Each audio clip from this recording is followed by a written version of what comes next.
एक गरीब किसान के पास एक छोटा सा खेत और एक बैल था। बड़ी मेहनत से उसने कुछ पैसे जमा किए और एक बैल और खरीदा।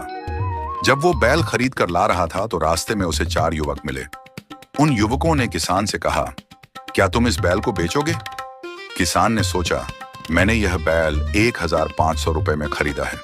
यदि इससे अधिक पैसे मिलते हैं तो मैं इसे बेच दूंगा और इससे बेहतर बैल खरीद लूंगा।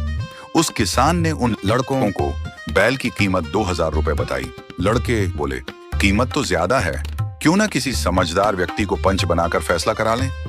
आप और हम ये वचन लेंगे कि जो भी कीमत पंच कहेंगे वो हम मान लेंगे। कुछ सोचकर किसान ने बैल बेचने का वचन दे दिया।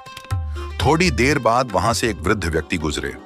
सभी ने उन्हें ही पंच बनाने का फैसला किया। किसान ने भी सहमति दे दी। वास्तव में वह चारों लड़के एक ठग पिता की संतान थे और वो वृद्ध कोई और नहीं बल्कि उन चारों लड़कों का पिता ही था। उन्होंने पिता को ही पंच बना लिया। पिता ने बैल की कीमत मात्र 500 रुपए तय की। वचन में बंधे किसानों को 500 रुपये में बैल बेचना पड़ा, लेकिन वो इस बात को समझ गया कि मुझे ठगा जा रहा है। अगले दिन किसान एक सुंदर महिला के भेष में उन चारों भाइयों से मिला और उनमें से किसी एक के साथ शादी करने की इच्छा व्यक्त की। चारों तैयार हो गए और एक दूसरे से बहस करने लगे कि मैं शादी करूंगा, मैं शादी करूंगा। नारी के भेष में किसान बोला, जो मेरे लिए बनारसी साड़ी, मथुरा के पेड़े और सहारनपुर के आम सबसे पहले लाएगा, मैं उसी के साथ शादी करूंगी। यह सुन चारों शहर की ओर दौड़े। उनके जाने के बाद किसान ने उस ठग पिता को बहुत पीटा और वहां से चला गया। जब थक के चारों बेटे वापस आए और अपने पिता को इस स्थिति में देखा तो मन कसौटते रह गए। वो कुछ नहीं कर सकते थे क्योंकि किसान का पता तो वह जानते ही नहीं थे।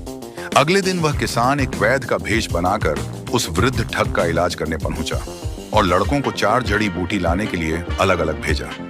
लड़कों के जाने के बाद उस किसान ने उस वृद्ध को फिर पीटा और अपना बैल लेकर चला गया। जब चारों भाई लौटे तो पिता को और बदतर अवस्था में पाया। अब उन्होंने प्रण ले लिए कि कभी किसी के साथ ठगी नहीं करेंगे। इस तरह एक मामूली किसान ने अपनी समझदारी से ठगों को सुधार दिया। इस कहानी से यह शिक्षा मिलती है कि बुरे कर्म करने पर हमेशा बुरा ही परिणाम मिलता है।